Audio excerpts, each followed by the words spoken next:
Buenos días a todos, soy Esther Belaire, licenciada en Filología Clásica, y hoy estamos aquí porque comienzan las entrevistas del blog de Dioses y Hombres, Religiones, Estudios sobre Religiones y Mitología, fundada por José Marco Segura Jaubert, filólogo clásico, y el doctorando de la UCM Carmelo Morales.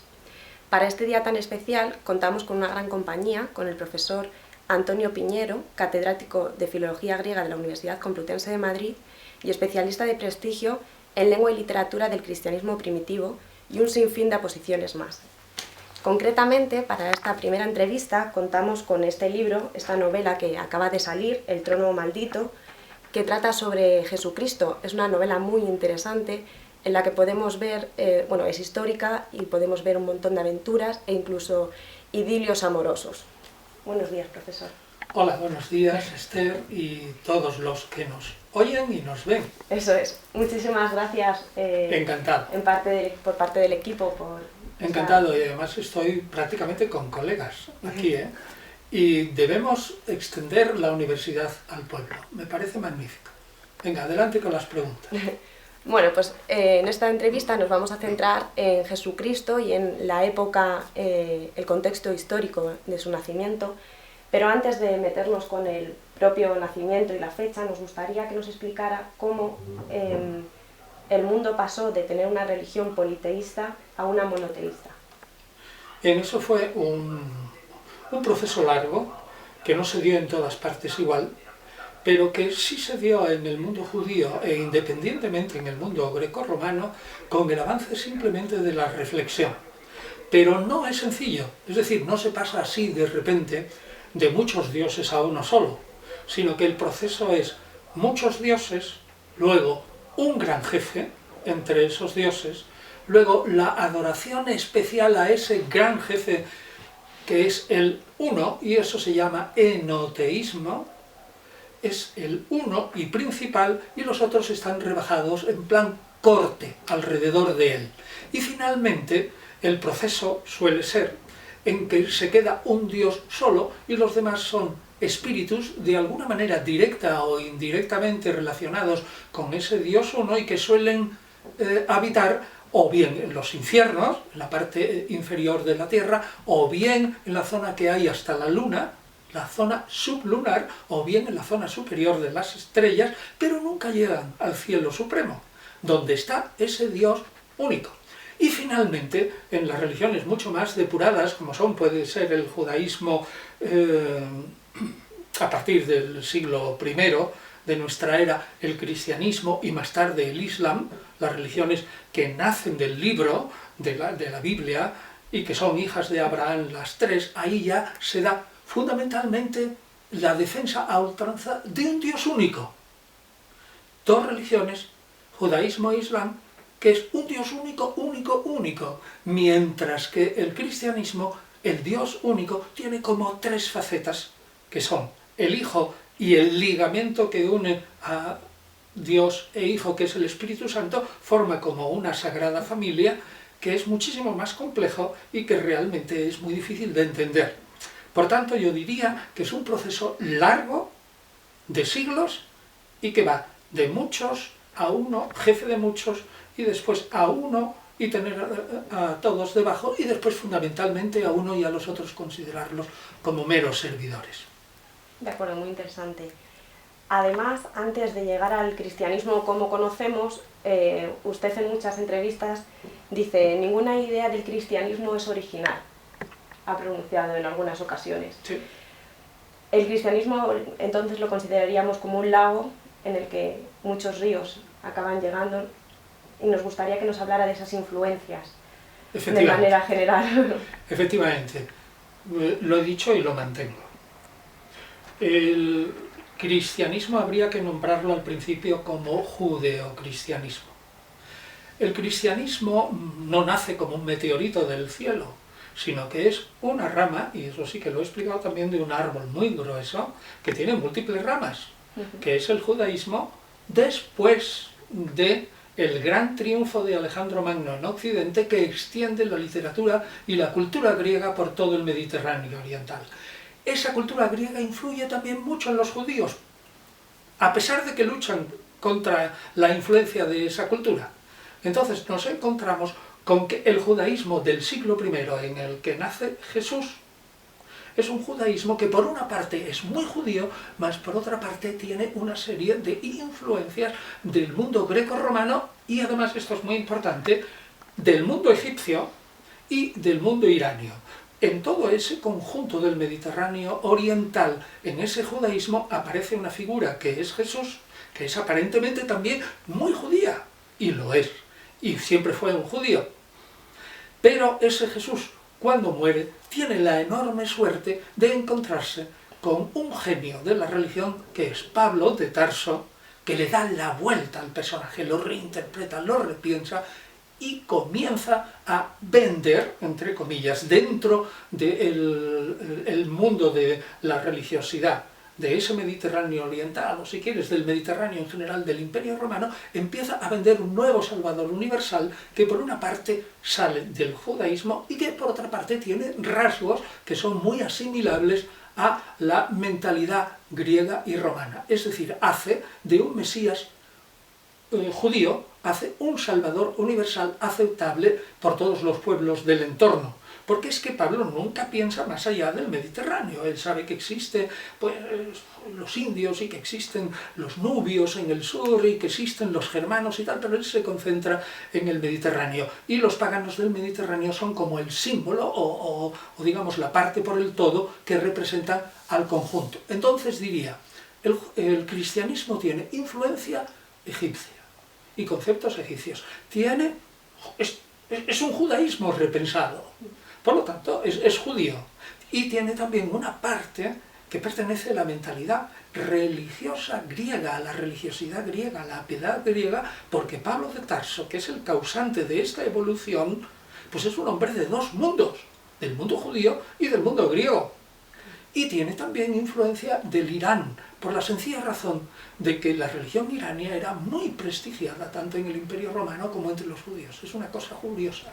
Los judíos despreciaban a todas las religiones, incluso la egipcia, menos a la religión irania, que la veían como una religión estupenda, de la que habían podido aprender mucho desde la época del exilio de Babilonia. Es decir, a partir del siglo V a.C., ellos aceptan que la manera de concebir el mundo suya, los judíos, viene en parte también influida por la religión irania, la lucha del bien y del mal, la espiritualidad del alma, el mundo futuro, los premios y castigos, el juicio y todo eso confluye. Así que el cristianismo, propiamente hablando, no tiene una idea original propia, pero todo el conjunto, como mezcla, como pasa con los colores en una pintura. Cada color es individual, pero cada pintor mezcla los colores de una manera que es única. Pues el cristianismo coge los colores, las ideas, lo forma, y el agua que sale de ese agua donde han ido muchos ríos, pues es un agua única, o es un cuadro también único. De acuerdo. Si nos centráramos entonces en algunos mitos, bueno, por ejemplo en Egipto, y habláramos de Isis y Osiris, esa historia, esa parte de la historia, también influyó concretamente, ¿no? De una manera indirecta. Eso. En el cristianismo de una manera indirecta. En el judaísmo antes de, digamos, de la época helenística, incluso en la época helenística, la religión egipcia influye en la idea de un más allá, de una manera un poco, digamos, difusa. La idea del más allá no lo tienen los judíos, hasta después de la muerte de Alejandro Magno. Y la toman, como digo, parte de la religión irania y parte sobre todo de ese platonismo popularizado que en el fondo también ha tomado ideas del más allá, de una suerte de ritos y religión de Orfeo, sí, el dios tracio, que se mezcla con el platonismo y que se extiende. Entonces, ¿qué diríamos que aporta la religiosidad egipcia al cristianismo? Como digo, nada directo, pero indirectamente a través del judaísmo aporta el concepto de que hay un ser humano que es el faraón, que es hijo de la divinidad, que ese faraón es la representación de la divinidad en la tierra, y que hay un puente entre la divinidad y los seres humanos, y que la divinidad organiza todo ese caos en un mundo ordenado. La teología del faraón influye en la teología del rey judío como hijo de Dios, del Mesías judío como hijo de Dios, del sumo sacerdote como hijo de Dios, y finalmente en el Mesías, que es la mezcla de un rey caudillo victorioso, de un profeta y de un sumo sacerdote. Todo eso es el Mesías judío, y naturalmente como trasfondo está la filiación. Un ser humano sigue siendo ser humano, pero de alguna manera es hijo de la divinidad. Eso es egipcio. Sí, realmente interesante, la verdad. Sí. De acuerdo. Otra influencia que nos gustaría que nos hablara, que también es indirecta, supongo, es los misterios de Eleusis. Sí, esa es una influencia, yo ya no diría tan indirecta, esa es mucho más directa. Para eso tenemos que decir que hay que luchar contra la idea de que Jesús fue el fundador del cristianismo. No lo fue. Jesús siempre fue un judío. Y además ya es un axioma, una frase famosa de un estudioso que se llamaba Julius Wellhausen, que dijo: Jesús fue solo un judío, nunca fue un cristiano. Y tuvo toda la razón, y la tiene, porque Jesús solo fue un, digamos, reformador, por decirlo así, un crítico de su religión, para hacerla más perfecta y más profunda, de tal modo que ese judaísmo valiera para prepararse para la venida del reino de Dios. Pero él nunca intentó fundar religión alguna. Pero tras la muerte de Jesús, repito, después de la muerte de Jesús, sí que sus seguidores repiensan la figura, reinterpretan, reescriben las anécdotas de ese personaje que es Jesús, y a través de esa reescritura, yo he dicho siempre repensación, suena un poco así raro, repensar, reescribir, reestructurar, eso es Pablo de Tarso, y ahí se inicia un proceso que durante siglos, podemos decir, el cristianismo solo nace después de la muerte de Jesús, y tiene mucha importancia Pablo. Vale. Entonces, una vez que hemos dicho esto, en esa primera reestructuración volvemos a coger la idea de antes. Pablo es un hombre de dos mundos. Por lo tanto, es judío, por otra parte, pero es de Tarso, ciudad famosísima de Cilicia, de la que dice Estrabón que era el esplendor de la cultura griega, de las artes y las letras florecían allí de una manera maravillosa. Pues allí se conocía perfectamente las religiones de los misterios. ¿Y qué es los misterios? Así, fundamentalmente, pues es aquel culto, más que una religión, que promete a un individuo que se purifica, que si hace con toda exactitud una serie de ritos, asimila su vida a la vida de una divinidad que de algún modo muere o desaparece y resucita y vuelve a aparecer, y al asimilarse a ella se garantiza la salvación eterna, es decir, la inmortalidad eterna de su alma. Entonces Pablo se encuentra con que eso existe en el Mediterráneo oriental, que es su mundo, y cuando él va a vender la imagen de Jesús, lo que dice es, fundamentalmente, todo aquello, en este aspecto que usted me ha preguntado, ¿no?, de la influencia de los misterios, el tema de Pablo es: yo os predico que todo aquello que os van a proporcionar las divinidades ocultos de misterio, todo eso lo da Jesús, Mesías, Salvador del mundo, mucho más fácil, mucho más económico y gratis. Es decir, con todas las ventajas. Así que dejad esos misterios, conoced a este Salvador y os salvaréis exactamente igual, con mucha mayor facilidad. Ese es el mensaje de Pablo. Y es un mensaje que no hay manera de resistir. No tiene muy buena publicidad. A la larga es vencedor. Sí. Ahora, los misterios no es que influyan directamente en Pablo, no es que Pablo vaya y diga: yo voy a copiar aquí la religiosidad de los misterios. No. Lo que hace es enfrentar su mensaje a los misterios y decir que todo eso que tienen los misterios lo tiene Jesús igualmente antes. Y que lo ofrece de una manera mejor, más fácil y más segura. Con lo cual, respondo a su pregunta. Sí. Hay una influencia, entre comillas, es decir, tendríamos que decir que las maneras que tienen las religiones, para que entendamos lo de la influencia, de influenciarse unas a otras, puede ser directa o indirecta. Una religión de hoy puede copiar ideas de otra antigua, o una religión de hoy puede copiar ideas de otra parecida al lado y hacer una mezcla nueva. Pero también una religión puede salir de, digamos, de esa interioridad del ser humano a lo largo de los siglos que intenta relacionarse con la divinidad. Ahora bien, maneras de relacionarse del ser humano con la divinidad no hay muchas. Hay pocas maneras. Entonces esas maneras se repiten. El esquema, por ejemplo, de que hay un Dios arriba, de que hay una lucha del bien y del mal, de que ese Dios tiene su corte, de que esa corte unos son buenos y otros son malos, de que hay demonios y tal, lo mismo lo ves en el mundo egipcio, que en el mundo persa, que en el mundo griego y que en el mundo judío. Es decir, es que las maneras de expresarse son pocas.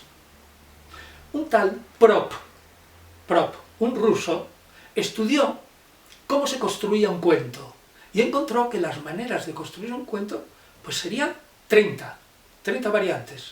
Pues el rey, el bueno, el príncipe, la princesa, el malo, el dragón, la lucha entre esto, el traidor y tal.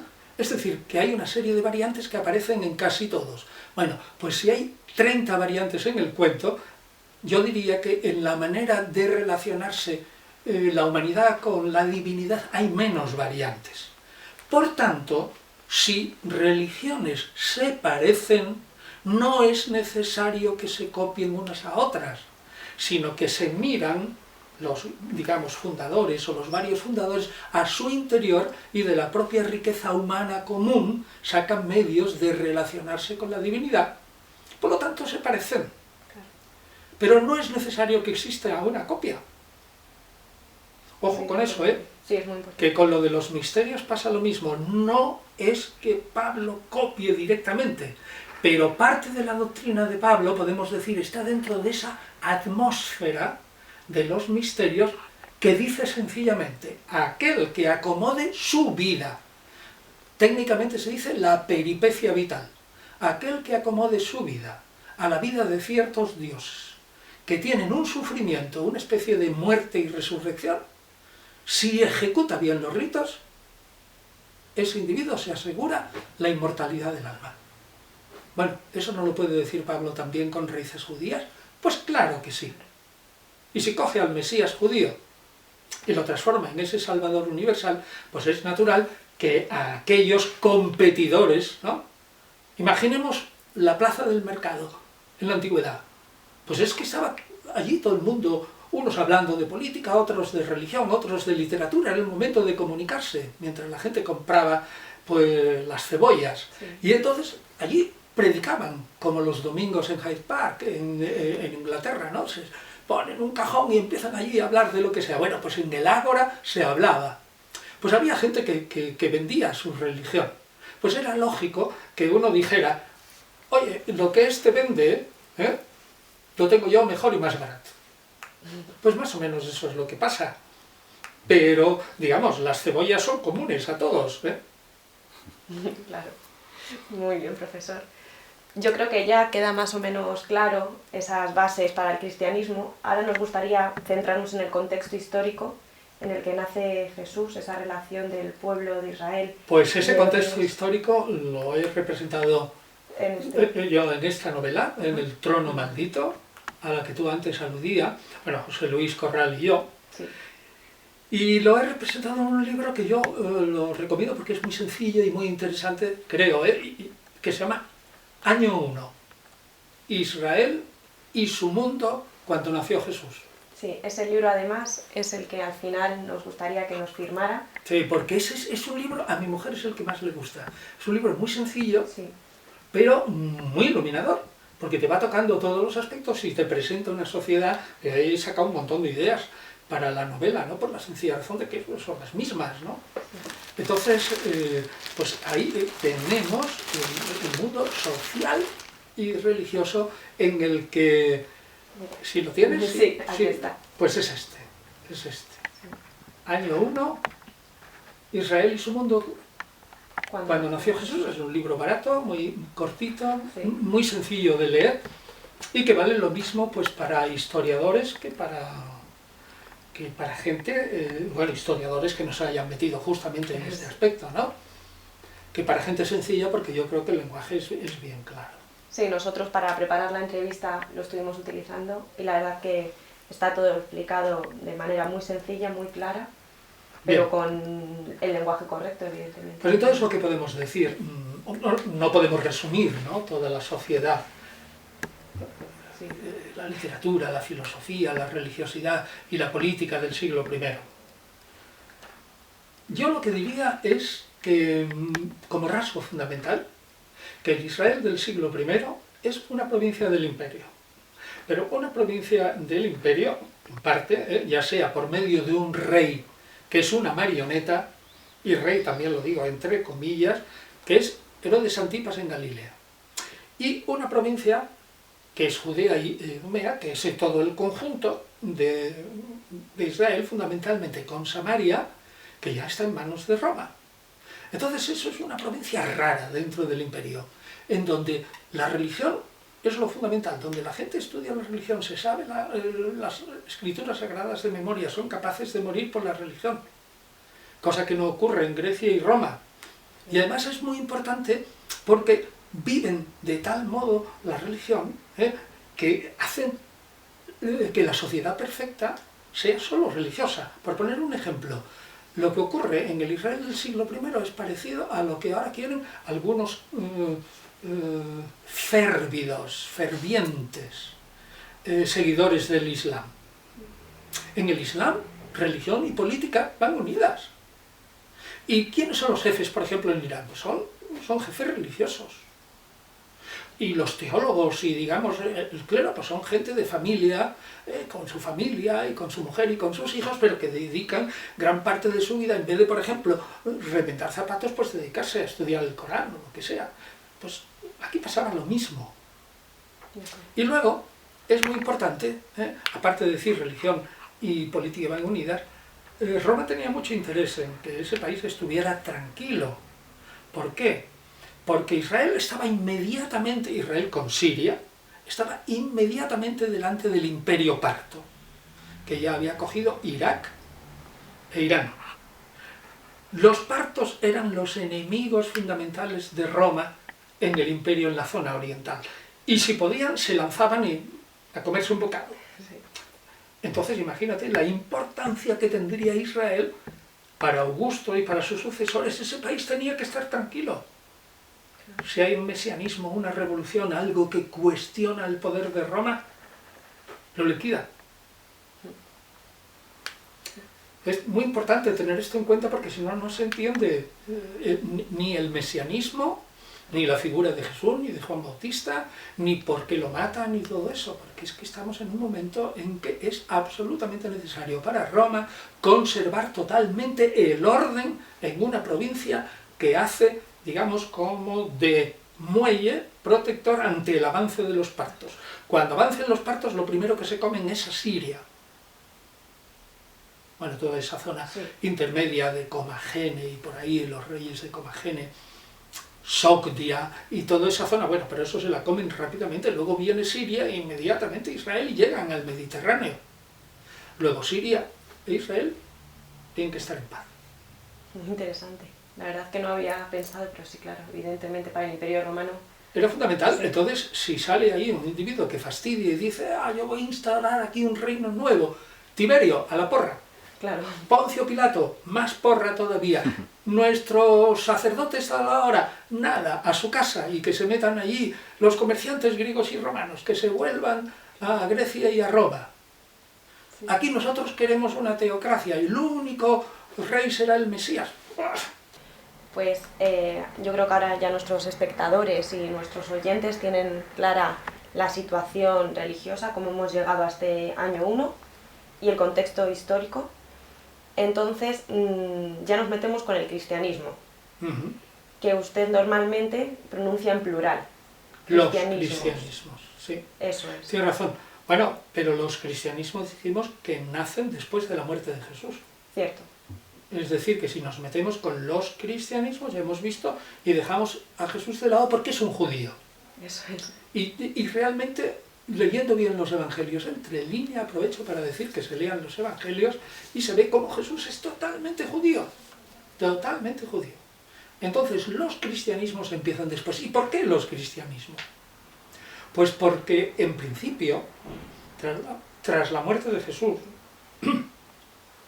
y cuando sobre todo las mujeres del grupo tienen la conciencia viva que el maestro no ha muerto, que el maestro está al lado. Imagínate una madre que se le ha muerto un hijo, o una madre que se le ha muerto el marido, ¿no? Pues se ha muerto, sí, pero el marido, es que yo hablo con él, si es que yo hablo con mi hijo, si es que está al lado, si es que yo lo siento, lo mismo, y por la noche casi, vamos, yo tengo un amigo que le ha pasado esto, pero si se le había muerto a la mujer y hablaba con ella todos los días.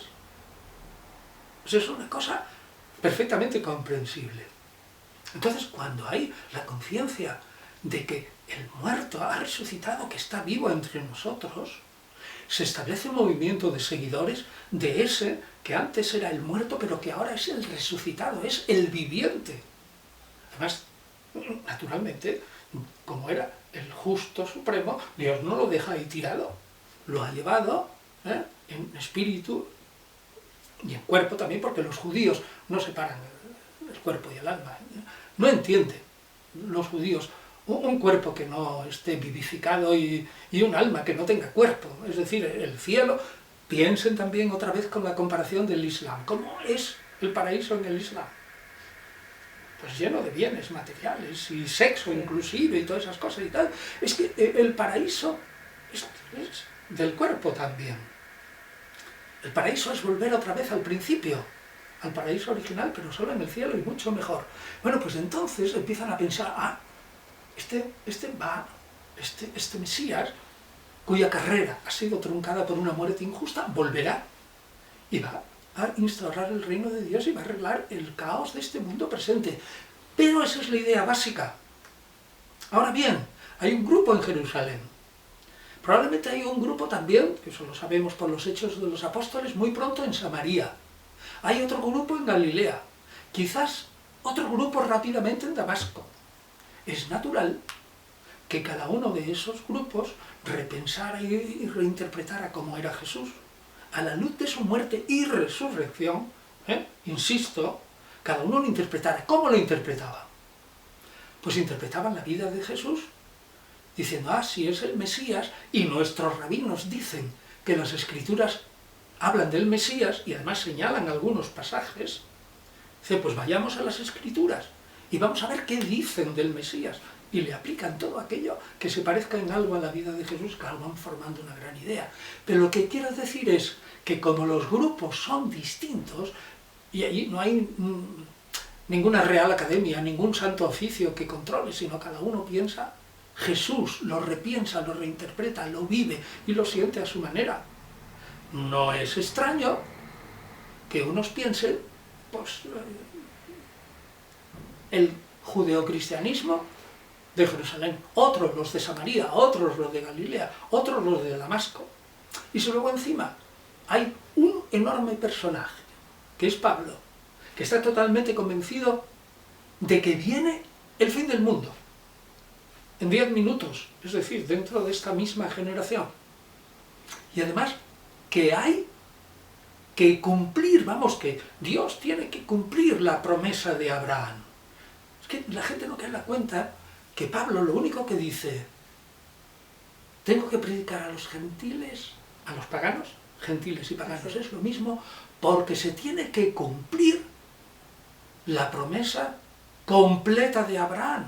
Y además se tiene que cumplir ahora, porque cuando venga el Mesías se acaba este mundo presente y sobre este mundo, es decir, un nuevo cielo y una nueva tierra, pues se hará otra cosa, un universo nuevo, etc.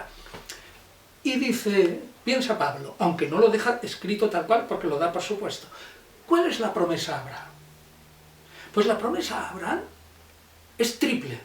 Una, mi descendencia es el pueblo elegido y será tan numeroso como las estrellas del cielo o las arenas del mar. 2, les daré la tierra prometida que es Israel. Y 3, Le dice a Abraham, ojo a esto, te haré padre de numerosos pueblos. No de un pueblo, sino de numerosos. El pueblo judío ya está ahí. ¿Dónde está que Abraham sea padre de numerosos pueblos? En ningún sitio. Luego tienen que convertirse en un montón de gentiles, es decir, de paganos. Gentiles, gentes, es como llamaban los judíos a los paganos. Tienen que convertirse un montón al Mesías, que ya ha venido, que es Jesús. Unos pocos de cada pueblo, para que numerosos pueblos sirvan al Mesías. Y se cumpla totalmente la triple promesa de Abraham, y se cumpla pronto, porque el fin del mundo viene enseguida. Porque ya es una pauta mental, es que cuando, repito, cuando venga el Mesías, se acaba el mundo.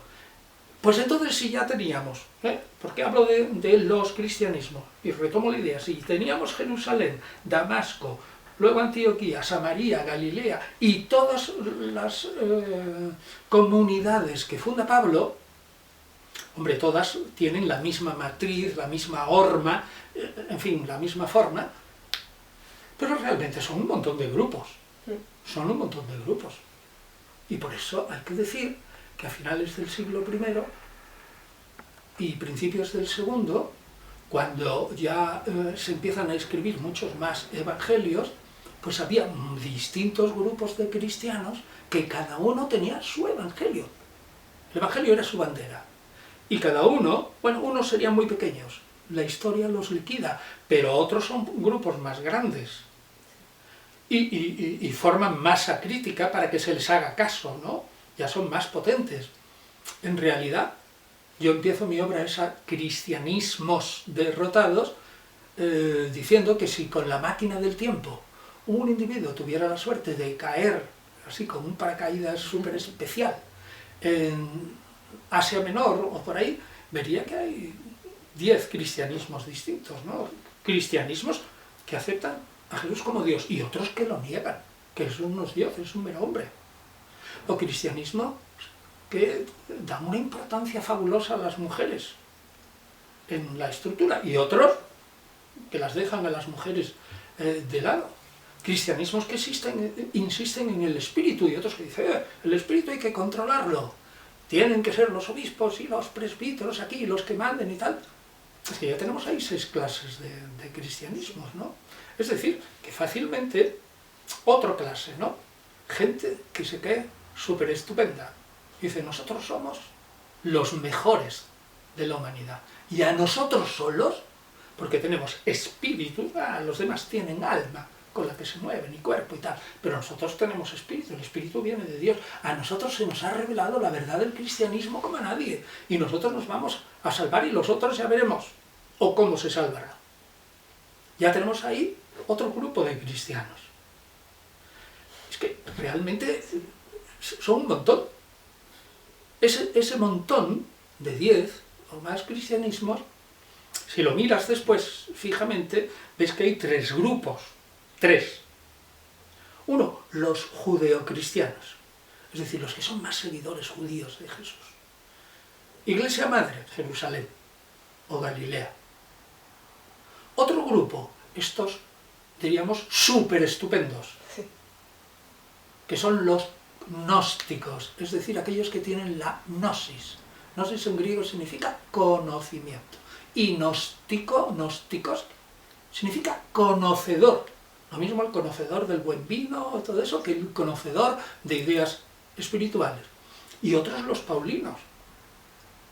Y durante todo el siglo II hay una lucha tremenda, y más, siglo III y siglo IV, esas 3 facciones pugnan entre sí.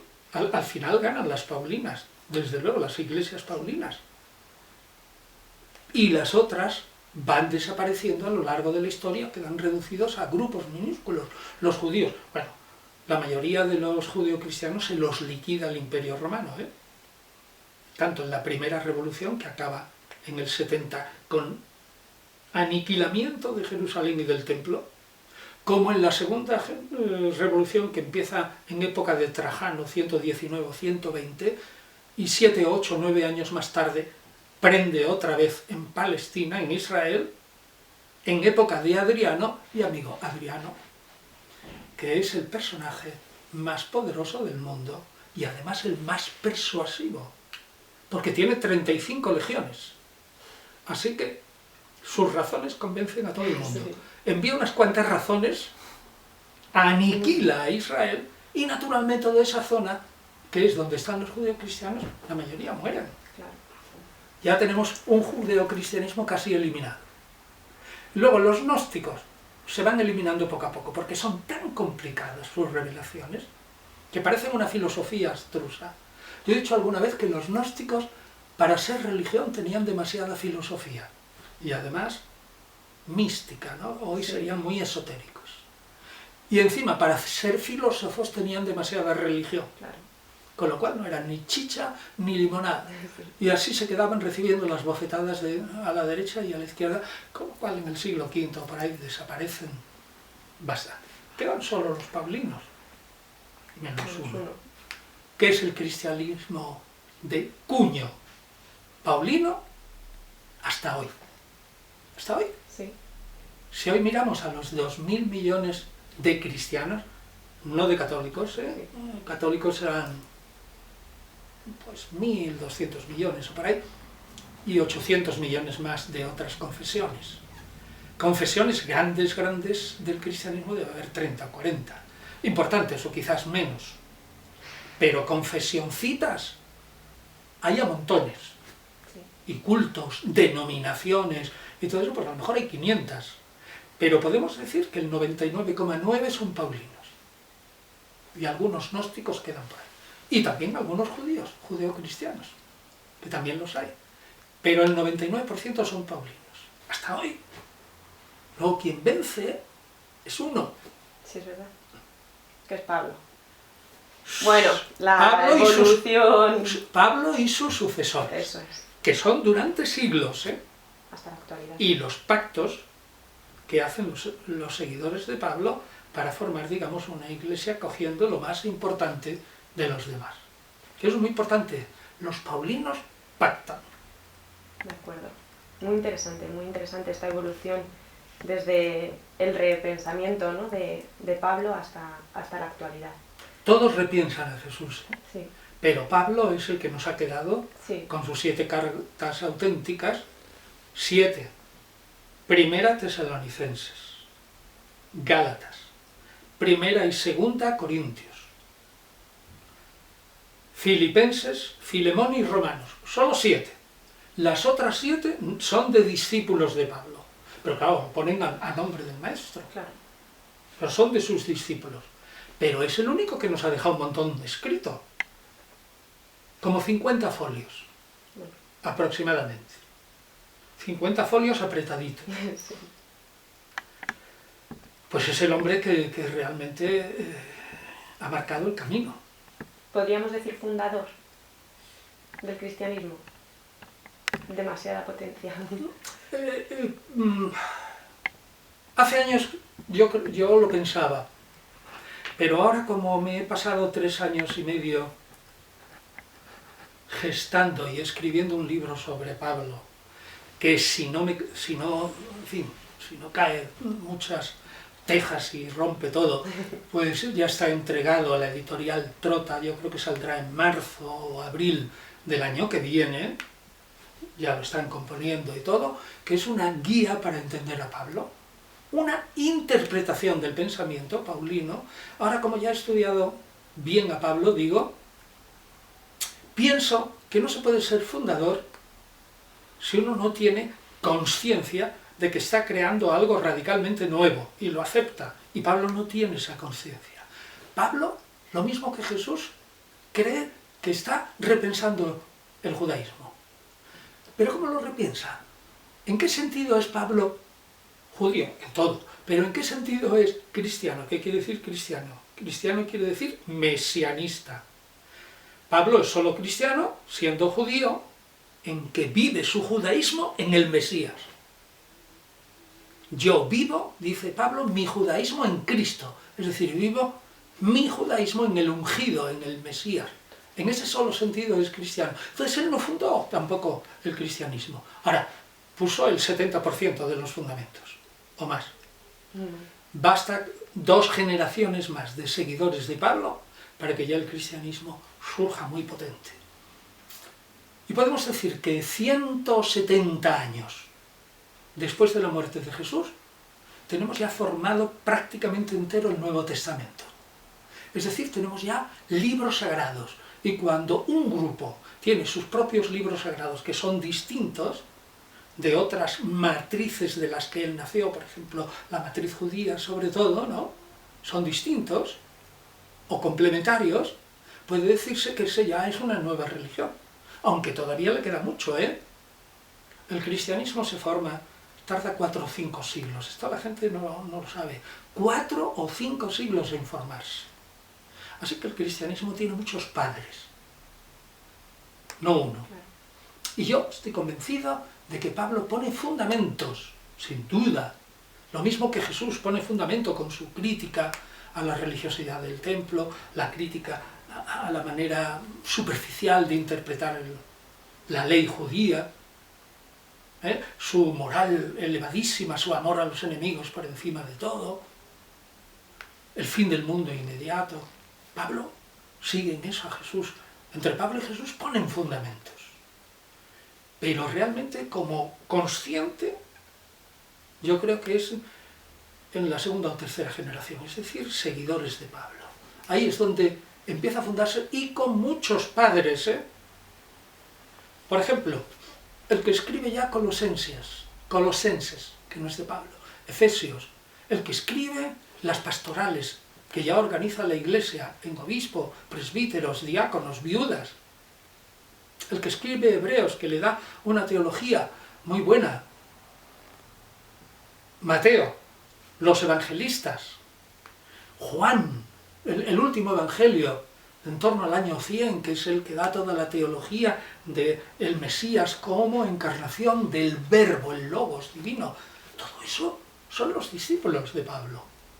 Son mucho tiempo.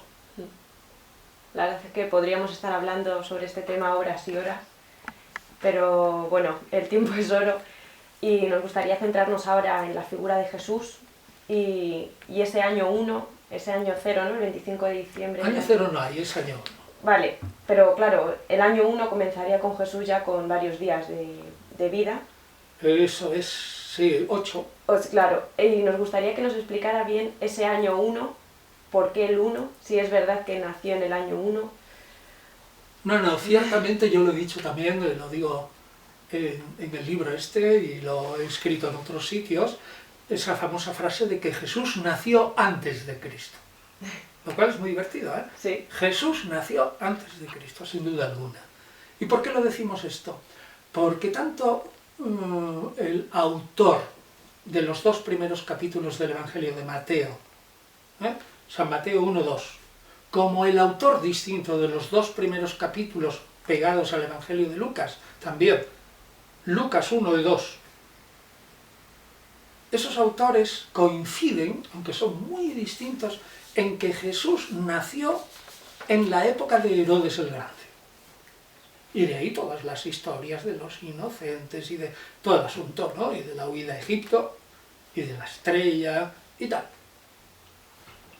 La marcha a Belén, sí. el censo, el nacimiento en época de Herodes, la vuelta de Egipto en época de Arquelao, hijo de Herodes, es decir, nació, que empieza así, que el que añadió los 2 capítulos a 2 personajes distintos, y además, en mi opinión, distintos de San Mateo y San Lucas, coinciden en que Jesús nació en la época de Herodes el Grande. Y de ahí viene toda la matanza de los inocentes, la estrella, el proceso de la huida a Egipto, el censo por el cual tienen que ir, etc. Todo eso es de la época de Herodes el Grande, según los evangelios. Ahora, sabemos por la historia que Herodes el Grande murió el 4 antes de Cristo. Por lo que vivimos unos 6 años... Claro, y si él nació en esa época y algo tiene, es decir, se consideraba el que inventa la leyenda de los inocentes de que Jesús tenía de 2 años para abajo, pongamos 1, entonces Jesús tuvo que nacer el 5 o el 5 y pico antes de nuestra era. Es decir, que cuando fue el año 2000, Ya había pasado. Había pasado hacía 5 o 6 años y con todo el terror y miedo que nos dijeron que iba a ocurrir. Por lo tanto, Jesús nació antes de Cristo. ¿Y por qué?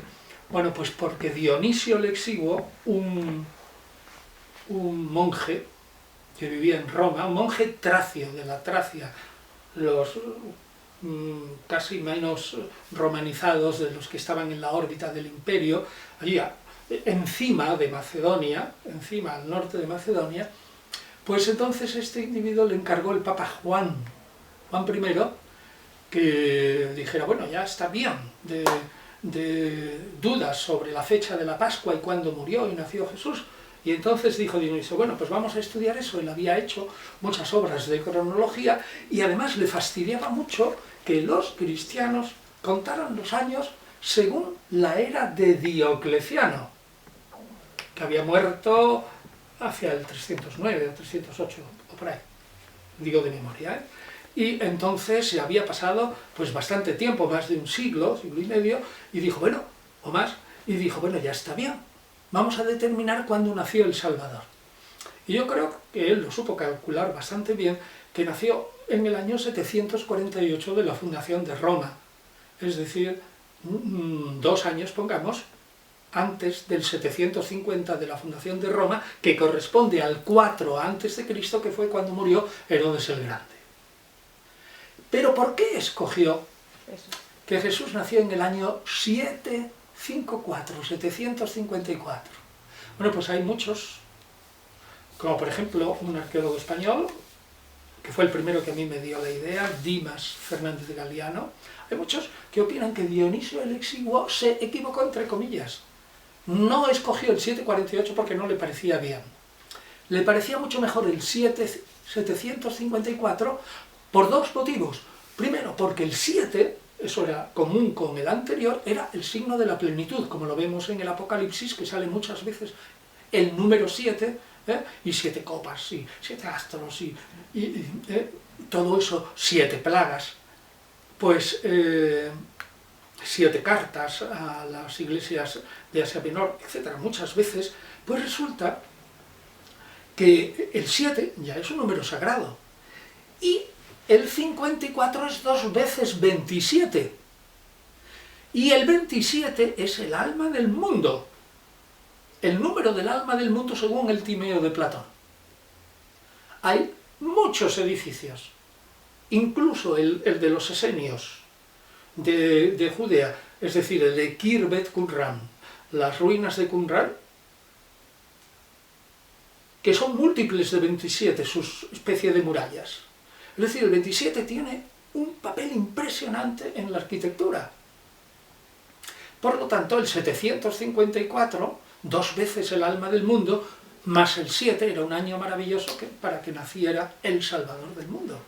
Así que escogió voluntariamente, creo, el 754, con 5 o 6 años de divergencia.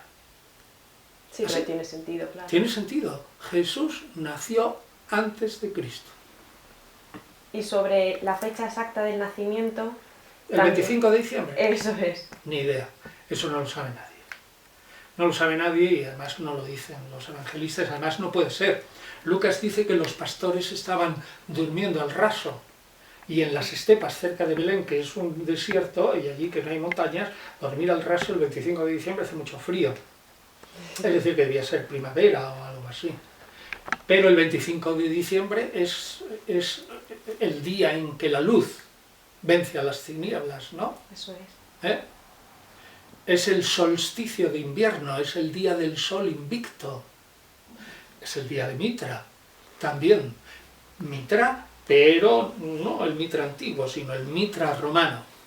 Entonces, naturalmente, parece ser que en la época de Teodosio I, el Grande, el emperador, en torno al 378, la Iglesia de 378, la Iglesia decidió oficialmente superponer al sol verdadero, invicto, que era Jesús, al sol invicto, que al fin y al cabo es un astro que depende de Dios, de Yahvé, del Padre, de Jesús. Lo superpone y simbólicamente lo hace nacer el 25 de diciembre. Pero la Iglesia sabía que ellos no conocían exactamente cuándo había nacido Jesús, y es que los evangelios no lo dicen. O sea, que es algo simbólico. De acuerdo. Ha dicho que los pastores estaban en Belén, entonces el lugar de nacimiento lo situamos evidentemente... No es tan claro. Aquí divergen los historiadores. Desde luego Mateo y Lucas dicen que nacen en Belén. Jesús nace en Belén. Pero Marcos, que no dice una palabra, y Juan, que tampoco dice una palabra, pero indirectamente, al llamar Jesús de Nazaret, y sobre todo el Evangelio de Juan, presuponen que Jesús era de Nazaret. Marcos y Juan no tienen ni la menor idea de toda la historia de la infancia, ni les preocupa. No les preocupa en absoluto. Entonces, probablemente, dicen la mayoría, no lo sabremos nunca, pero del modo de decir Jesús de Nazaret y no Jesús de Belén, pues y leyendo detenidamente el cuarto evangelio, lo más probable es que Jesús naciera en Nazaret.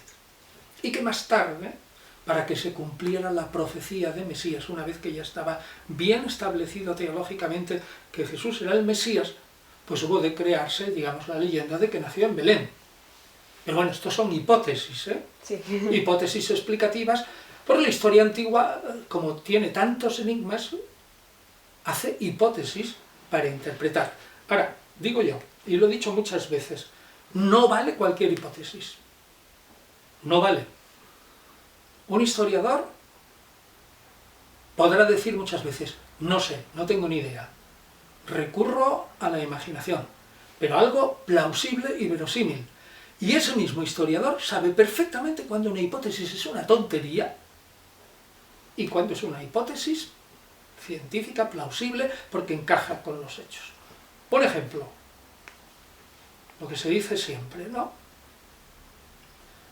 Que Jesús nació ya el 25 de diciembre y que no sé cuánto y tal, pero eso que es realmente falso, porque es que Mitra, el dios iranio, había nacido el 25 de diciembre. Eso es falso, porque del dios iranio prácticamente, bueno, sí que tenemos algo en el Avesta, ya hablaremos si queremos de todo eso, pero no nació el 25 de diciembre, estrictamente no lo sabemos, porque no hay ni un solo documento mitraico, ni uno solo, aunque hablen de que Mitra es el sol invicto, aunque también se puede deducir, pero repito, no hay ni un solo documento mitraico que diga que Mitra nació el 25 de diciembre. Como no lo hay cristiano respecto a Jesús. Por lo tanto, el afirmarlo rotundamente es una estupidez. Otro ejemplo, Jesús no murió. Y Jesús se fue a Cachemira y al Tíbet y a todas esas cosas y tal. Por favor, los romanos sabían matar estupendamente. Sobre todo cuando eran problemas del imperio y de sedición, ¿eh?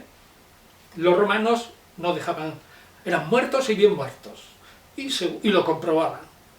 Y segundo, todo eso de Cachemira y el Tíbet son noticias, sobre todo del siglo XVIII y especialmente del siglo XIX, pues no ha pasado a tiempo y agua, ¿eh?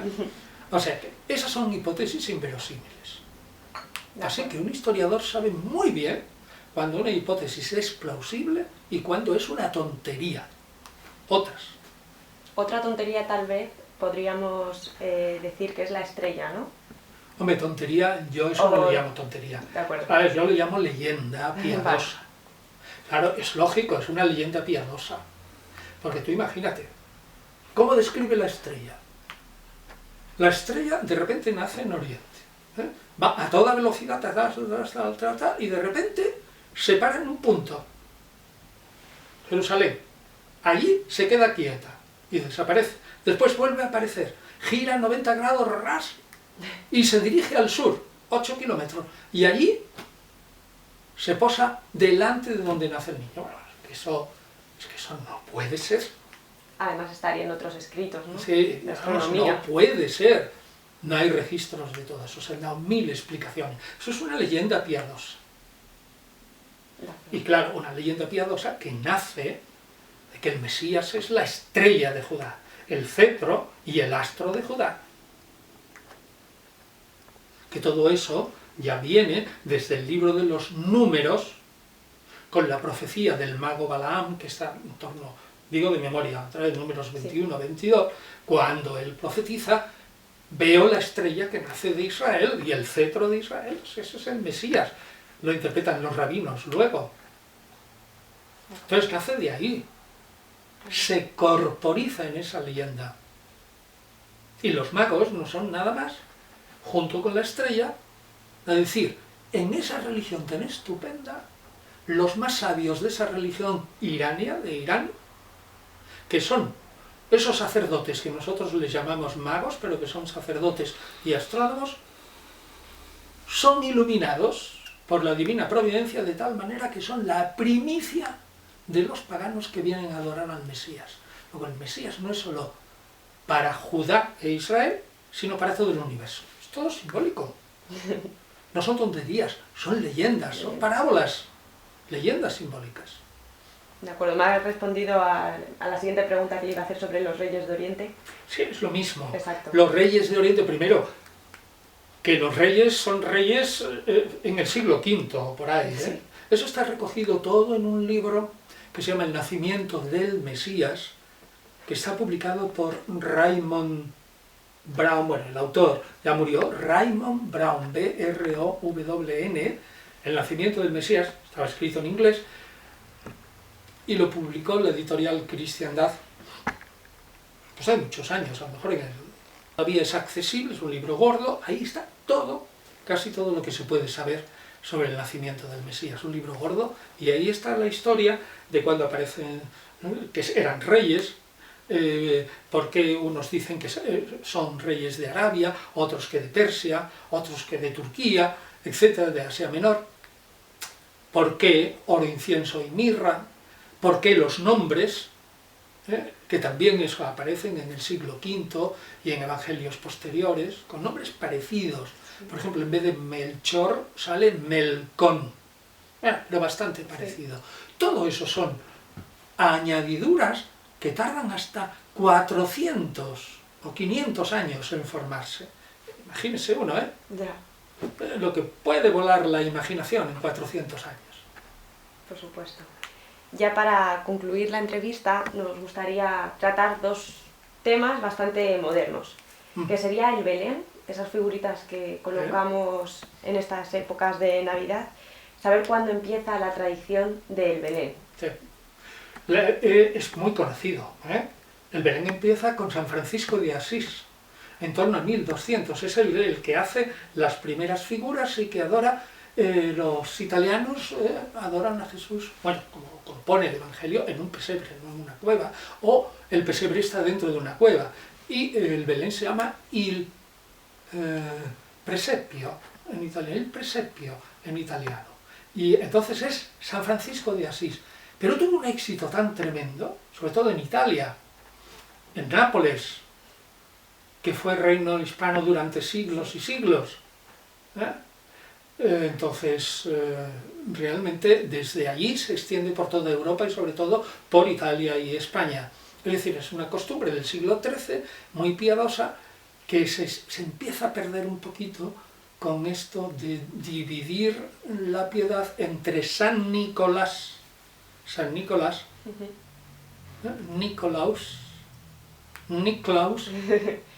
Claus, Santa Claus, Eso es. que es Nicolás, Nicolás. Santa Claus, eso ya se divide entre la piedad entre Santa Claus, al fin y al cabo es algo religioso y cristiano, ¿no? Sí. Pero es otra línea. Y el Belén desde el siglo XIII es una tradición preciosa. Y ahora están haciendo propaganda del Belén napolitano. Son unas imágenes, yo he visto uno, creo, en Burgos, un Belén napolitano, con unas imágenes grandes, vestidas al estilo napolitano del siglo XVII, XVIII, con unos trajes maravillosos. Claro que ya se necesitan figuras más grandes. Las damas, cómo van vestidos con unos trajes, unas faldas, ideal. Sí. Ideal, un Belén napolitano. ¿Y los animales que situamos en el Belén? ¿El motivo de esos animales? Eso es evidentemente una exégesis de Isaías. Al principio de Isaías, conoce, dice Isaías, tú Israel eres un infiel, no sabes nada. Conoce el buey y el asno. animales brutos conocen a su dueño. Y tú, Israel, ¿no vas a conocer a tu dueño? Pues entonces se pone como símbolo del conocimiento de toda la creación un buey y un asno, y un recuerdo que lo mismo que Isaías critica a Israel porque no conoce a su Dios, es decir, es desobediente e infiel, del mismo modo el cristiano tiene ahí en el buey y el asno el recuerdo de que la naturaleza, la estrella, los paganos, los magos, los animales, el buey y el asno conocen al Mesías, y sin embargo los cristianos y los otros seres humanos son infieles. Todo simbólico. Muy O sea interesante. que es Isaías puro al principio. Y ya por último, en Navidad para decorar los hogares también utilizamos normalmente no un árbol con una estrella y... Sí, la estrella, sin duda, el árbol es un árbol nórdico porque es un abeto nórdico, y está relacionado con Santa Claus, sin duda alguna. En el sentido de que Santa Claus viene desde las tierras heladas del norte y desde allí baja hacia el sur. Entonces, eso del árbol estrictamente no está relacionado con más que la cruz, que le llaman el leño, el madero, el árbol que nos da la vida, pero se refiere a la muerte sacrificial de Jesús, a la cruz. No está relacionado con la Navidad, sino muchísimo más tarde. Eso no pertenece al cristianismo primitivo. Desde luego, las bolitas son mero adorno, pueden significar el orbe, porque son redondas, todo el orbe, el universo, y la estrella, sin duda alguna, es la estrella de Belén. Muy bien.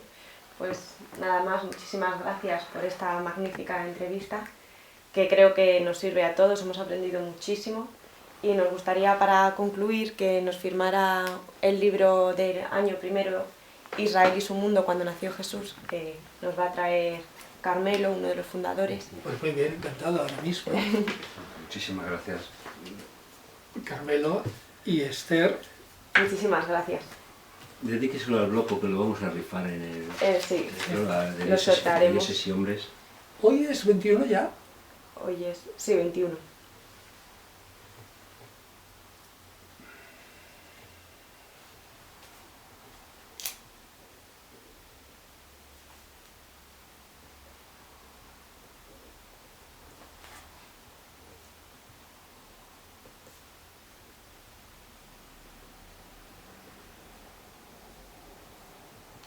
¿Tienes ahí el tuyo? ¿Qué? Ay, sí. Tiene este también uno suyo que se lo digo.